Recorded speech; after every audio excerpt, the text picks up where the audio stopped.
हिंदू विवाह अधिनियम की धारा 13B(2) के अनुसार आपसी सहमति से तलाक के लिए प्रतीक्षा अवधि को अनुच्छेद 142 के तहत माफ़ किया जा सकता है। सुप्रीम कोर्ट की एक संविधान पीठ ने हाल ही में कहा है कि वह हिंदू विवाह अधिनियम की धारा 13B के अनुसार आपसी सहमति से तलाक लेने के लिए निर्धारित 6 से 8 महीने की प्रतीक्षा अवधि को समाप्त करने के लिए संविधान के अनुच्छेद 142 के तहत विशेष शक्तियों का प्रयोग कर सकती है। Justice Sanjay Kishan Kaul, justice Sanjiv Khanna, justice AS Oka, justice Vikram Nath और जस्टिस JK महेश्वरी की 5 जजों की पीठ ने माना कि सुप्रीम कोर्ट संविधान के अनुच्छेद 142(1) के तहत पार्टियों के बीच समझौते और हिंदू विवाह अधिनियम की धारा 13B के तहत निर्धारित अवधि और प्रक्रिया के साथ आपसी सहमति से तलाक की डिग्री के अनुदान के मद्देनज़र शक्ति का प्रयोग कर सकता है।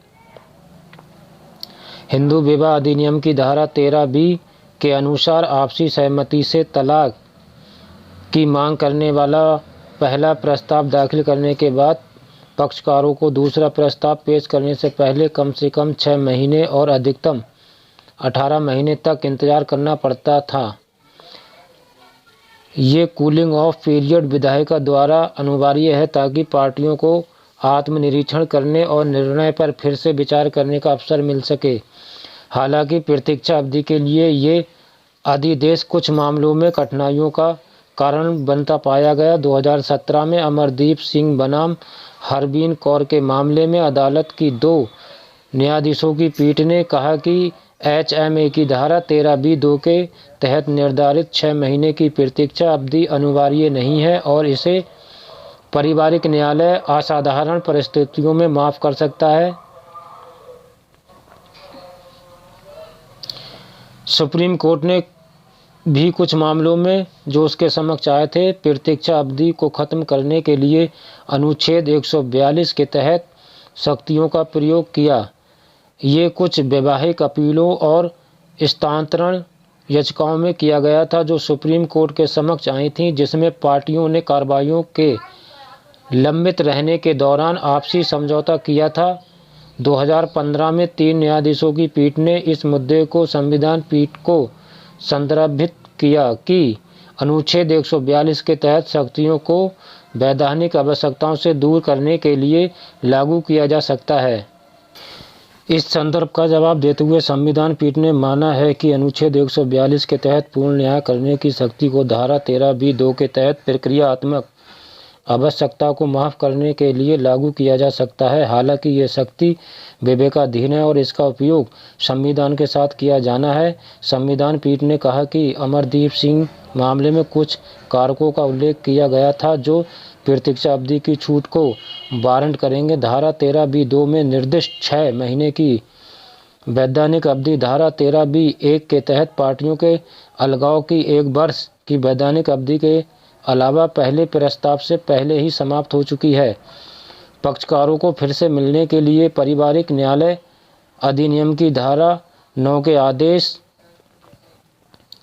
32A नियम 3 CPC अधिनियम की धारा 23(2) के तहत मध्यस्थता सुलह के सभी प्रयास विफल हो गए हैं और इस दिशा में सफलता की कोई संभावना नहीं है। पार्टियों ने गुजारा भत्ता, बच्चे की कस्टडी या पार्टियों के बीच किसी भी अन्य लंबित मुद्दों सहित अपने मतभेदों का वास्तव में सुलझा लिया है। प्रतीक्षा अवधि केवल उसकी पीड़ा को बढ़ाएगी। अमरदीप सिंह मामले में 2 जजों की बेंच ने आगे कहा कि कोर्ट को निम्नलिखित सवालों पर विचार करना चाहिए। नंबर 1, पार्टियों की शादी को कितने साल हो गए हैं। नंबर 2, कब तक मुकदमा लंबित है। नंबर 3, वे कितने समय से अलग रह रहे हैं।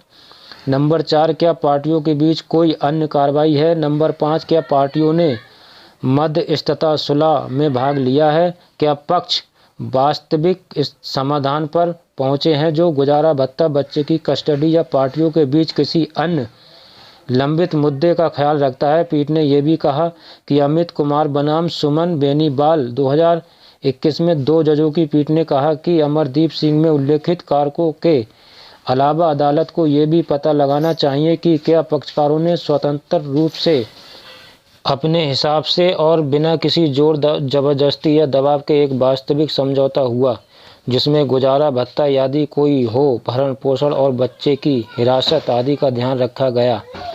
अमरदीप सिंह और अमित कुमार में निर्दिष्ट कारकों का समर्थन करते हुए संविधान पीठ ने कहा, हमारी राय में हिंदू विवाह अधिनियम की धारा 13B संयुक्त आवेदन पर आपसी सहमति से तलाक की डिक्री देने के लिए इस न्यायालय की शक्तियों पर कोई बंधन नहीं लगाती है। जब धारा की मूल शर्तों पूरी होती हैं और न्यायालय ऊपर उल्लिखित कारकों का उल्लेख करने के बाद आश्वस्त है और उसकी राय है कि तलाक की डिक्री दी जानी चाहिए। पीठ ने आगे कहा कि परिवार और वैवाहिक मामलों में निपटने वाले कानूनों में अंतर्निहित सार्वजनिक नीति आपसी समझौते को प्रोत्साहित करने के लिए है।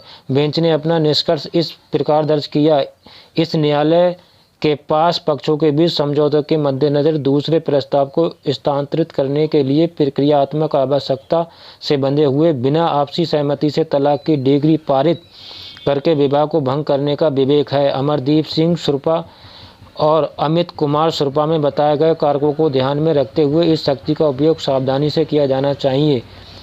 ये न्यायालय संविधान के अनुच्छेद 142(1) के तहत शक्ति का प्रयोग करते हुए आपराधिक कार्रवाई सहित अन्य कार्रवाइयों और आदेशों को रद्द कर सकता है। मामले में एक अन्य मुद्दे का जवाब देते हुए अदालत ने कहा कि ये संविधान के अनुच्छेद 142 के तहत विवाह के असाध्य रूप से टूटने के आधार पर विवाह को भंग करने की शक्तियों का उपयोग कर सकता है। पीठ ने यह भी स्पष्ट किया कि एक पक्ष संविधान के अनुच्छेद 32 के तहत विवाह के विघटन की राहत की मांग करने के लिए एक रिट याचिका दायर नहीं कर सकता है जो सीधे तौर पर विवाह के असाध्य पर टूटने के आधार पर है। केस टाइटल शिल्पा शिलेश बनाम वरुण श्रीनिवासन, साइटेशन 2023 SC 375।